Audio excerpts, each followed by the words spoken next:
सभी भक्तों को शिव मंगलम। श्रावण के इस शिव पुराण कथासार के पारायण में आपका स्वागत है। आज हम उमा संहिता का अध्ययन आरंभ करेंगे। इस संहिता में कुल 15 अध्याय हैं, जिनमें से पहले 4 अध्यायों का श्रवण आज हम करेंगे। पहला अध्याय है श्री कृष्ण की तपस्या तथा शिव पार्वती से वरदान की प्राप्ति। दूसरा, नरक में गिराने वाले पापों का संक्षिप्त परिचय।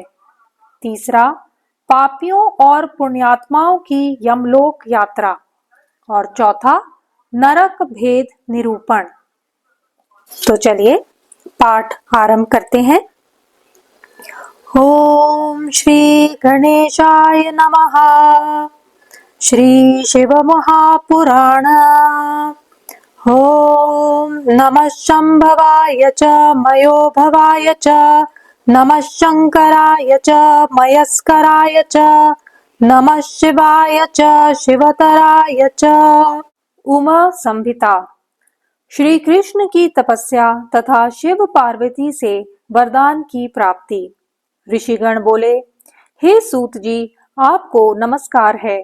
आपने हमें कोटि रुद्र नामक संहिता सुनाई। अब आप उमा संहिता में विद्यमान विविध आख्यानों से युक्त पार्वती सहित परमात्मा शिव के चरित्र का वर्णन कीजिए। सूत जी ने कहा, हे शौनक आदि ऋषियों, भगवान शंकर का चरित्र परम दिव्य है। तुम लोग प्रेम से इसका श्रवण करो। पूर्व काल में मुनिवर व्यास ने सनत कुमार जी के सामने ऐसे ही पवित्र प्रश्न को उपस्थित किया था और इसके उत्तर में उन्होंने भगवान शिव के उत्तम चरित्र का गान किया था। उस समय पुत्र की प्राप्ति के निमित्त श्री कृष्ण के हिमवान पर्वत पर जाकर महर्षि उपमन्यु से मिलने की कथा तथा महर्षि उपमन्यु के द्वारा भगवान शंकर की अतुलित महिमा का वर्णन सुनकर वासुदेव बोले, हे मुनि श्रेष्ठ, वे भगवान सदाशिव मुझे भी जिस प्रकार दर्शन दें तथा मुझ पर कृपा करें, आप मुझे ऐसा उपाय बताएं। उपमन्यु बोले, हे पुरुषोत्तम, आप थोड़े ही समय में महादेव का दर्शन उन्हीं की कृपा से प्राप्त करेंगे, इसमें संदेह नहीं है। आप 16वें महीने में पार्वती सहित सदाशिव से उत्तम वरदान प्राप्त करेंगे। हे अच्युत, मैं आपको जपनीय मंत्र बताता हूँ। ओम नमः शिवाय। इस दिव्य मंत्र का जप संपूर्ण कामनाओं को प्रदान करने वाला है। सनत कुमार बोले, इस प्रकार महादेव संबंधी कथाओं को कहते हुए उन उपमन्यु के 8 दिन एक मुहूर्त के समान बीत गए। इसके अनंतर 9वां दिन आने पर मुनि उपमन्यु ने श्री कृष्ण को दीक्षा प्रदान की और शिव अथर्व शीर्ष का महामंत्र उन्हें बताया। वे शीघ्र ही एकाग्रचित होकर ऊपर भुजा उठाए पैर के एक अंगूठे पर खड़े होकर तप करने लगे। इसके बाद 16वां महीना आने पर प्रसन्न होकर पार्वती सहित परमेश्वर शंभु ने कृष्ण को दर्शन दिया। श्री कृष्ण ने हाथ जोड़कर शंकर जी को प्रणाम करते हुए शास्त्र विधि से उनकी पूजा की और सिर झुकाकर अनेक विध स्तोत्रों से तथा सहस्र नाम से देवेश्वर की स्तुति की। सनत कुमार जी कहते हैं, श्री कृष्ण का वचन सुनकर भगवान शिव उनसे बोले, वासुदेव, तुमने जो कुछ मनोरथ किया है वह सब पूर्ण होगा। तुम्हें सांब नाम से प्रसिद्ध महान पराक्रमी तथा बलवान पुत्र प्राप्त होगा। एक समय मुनियों ने भयानक संवर्तक सूर्य को शाप दिया था, तुम मनुष्य योनि में उत्पन्न होगे, अतः वे संवर्तक सूर्य ही तुम्हारे पुत्र होंगे।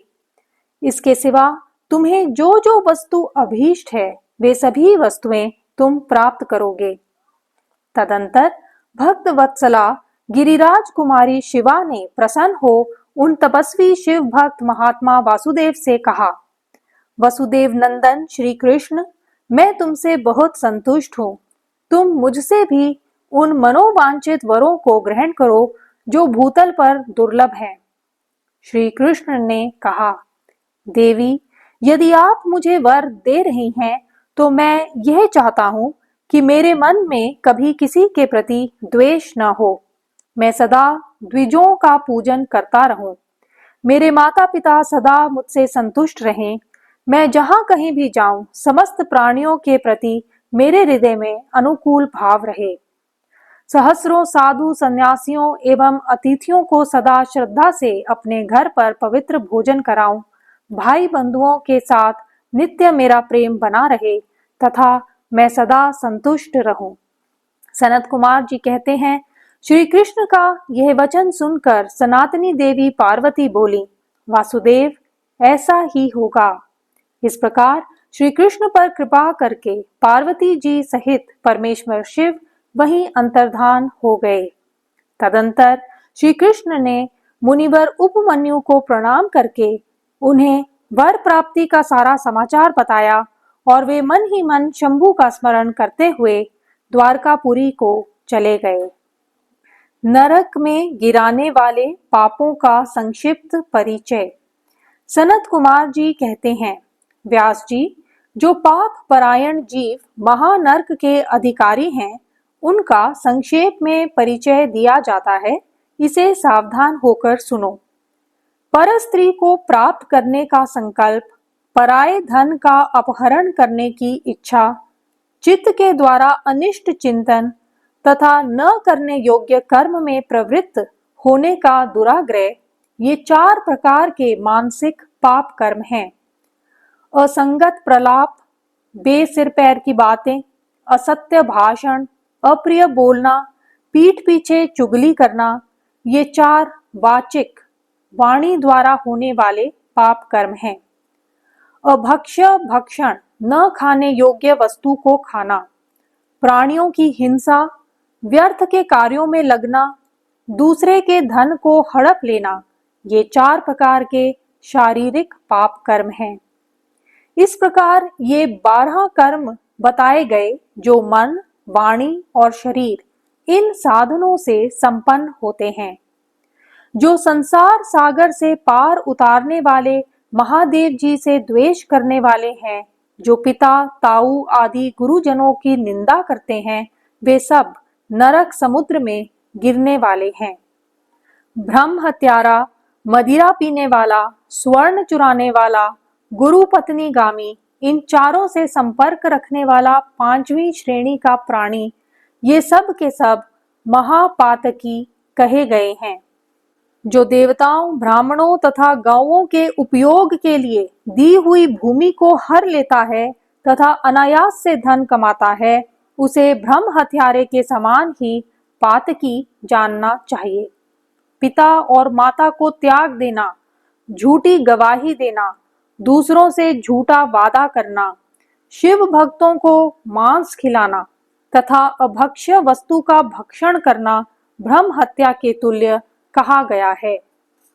पैतृक संपत्ति के बंटवारे में उलटफेर करना, अत्यंत अभिमान एवं अत्यधिक क्रोध करना, पाखंड फैलाना, कृतघ्नता करना, विषयों में अत्यंत आसक्त होना, कंजूसी करना, सत्पुरुषों से द्वेष रखना, परस्त्री समागम करना, असत शास्त्रों का अध्ययन करना, पापों में लगना तथा झूठ बोलना, इस तरह के पाप कर्मों में लिप्त स्त्री पुरुष को उपपातकी कहा गया है। पापियों और पुण्य आत्माओं की यमलोक यात्रा। सनत कुमार जी कहते हैं, व्यास जी, 4 प्रकार के पापों के कारण विवश होकर समस्त शरीरधारी मनुष्य भय को उत्पन्न करने वाले घोर यमलोक को जाते हैं। ऐसा कोई भी प्राणी नहीं है जो यमलोक में न जाता हो। किए हुए कर्मों का फल कर्ता को अवश्य भोगना पड़ता है, इसका विचार करो। जीवों में जो शुभ कर्म करने वाले, सौम्यचित्त और दयालु हैं, वे मनुष्य यमलोक में सौम्य मार्ग तथा पूर्व द्वार से जाते हैं। किंतु जो पापी पाप कर्म में निरत एवं दान से रहित हैं, वे घोर मार्ग द्वारा दक्षिण द्वार से यमलोक की यात्रा करते हैं। मर्त्यलोक से 86,000 योजन की दूरी पर अनेक रूपों वाला यमलोक स्थित है। यह पूर्व पुण्य कर्म वाले मनुष्यों को निकटवर्ती सा जान पड़ता है, किंतु घोर मार्ग से जाते पापियों को बहुत दूर स्थित प्रतीत होता है। वहां का मार्ग कहीं तो तीखे कांटों से युक्त है, कहीं कंकड़ों से व्याप्त है, कहीं छुरे की धार के समान तीखे पत्थर उस मार्ग में जड़े हुए हैं, कहीं बड़ी भारी कीचड़ फैली हुई है। बड़े छोटे पातकों के अनुसार वहां की कठिनाइयों में भी भारी और हल्कापन है। तदंतर यमपुरी के मार्ग की भीषण यातनाओं और कष्टों का वर्णन करके सनत कुमार जी ने कहा, व्यास जी, जिन्होंने कभी दान नहीं किया है वे लोग भी इस प्रकार दुख उठाते और सुख की याचना करते उस मार्ग पर जाते हैं।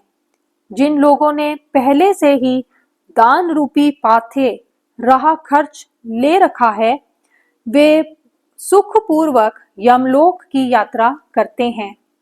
इस प्रकार की व्यवस्था से कष्टपूर्वक जब वे यमपुरी पहुंचते हैं तब धर्मराज की आज्ञा से दूतों के द्वारा वे उनके आगे ले जाए जाते हैं।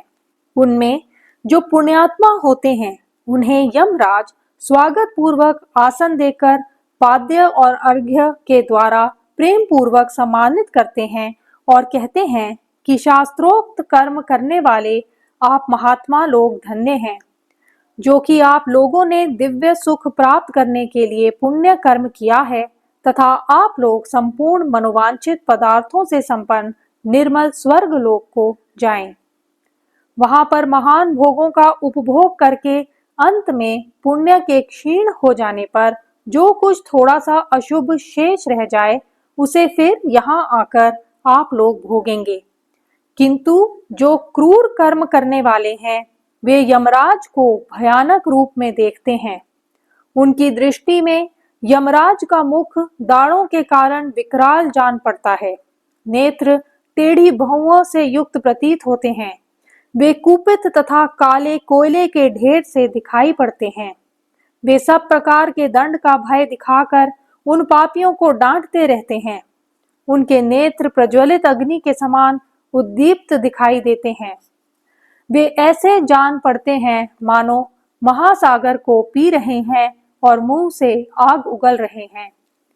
उनके अतिरिक्त असंख्य महावीर यमदूत, जिनकी अंग कांति काले कोयले के समान काली होती है, संपूर्ण अस्त्र शस्त्र लिए वे बड़े भयंकर जान पड़ते हैं।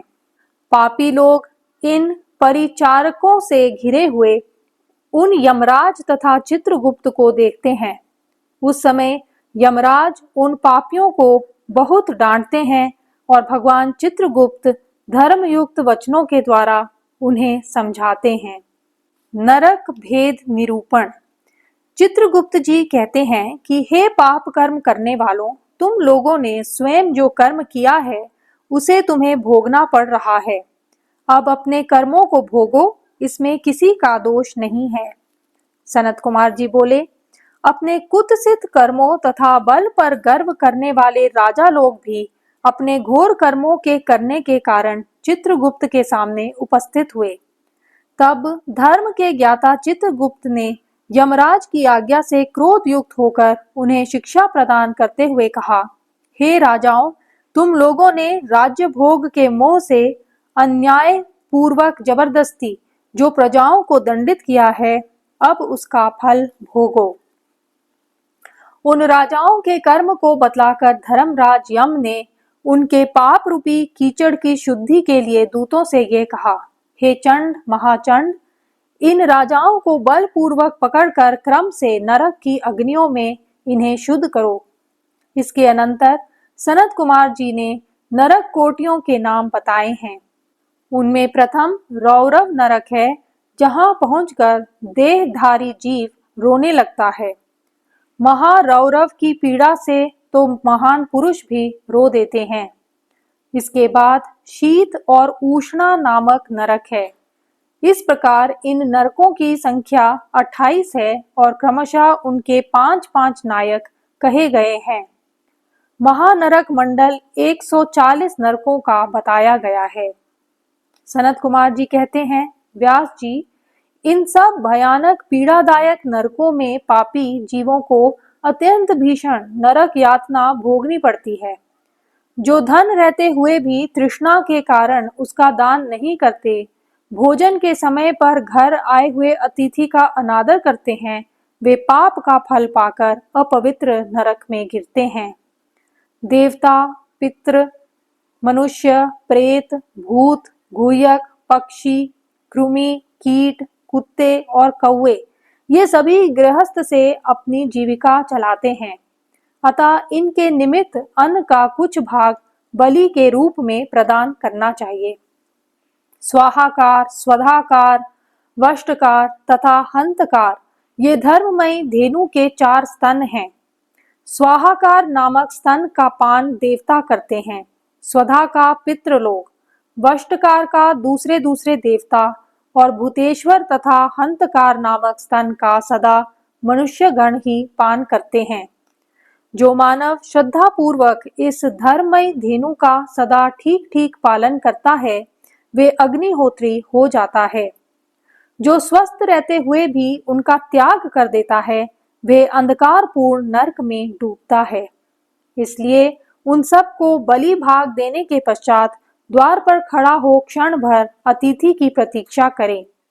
यदि कोई भूख से पीड़ित अतिथि मिल जाए तो उसे अपने भोजन से पहले यथाशक्ति शुभ अन्न का भोजन कराएं। जिसके घर से अतिथि निराश होकर लौटता है, उसे वह अपना पाप देकर बदले में उसका पुण्य लेकर चला जाता है। ओम नमो भगवते रुद्राय। ओम नमः शिवाय।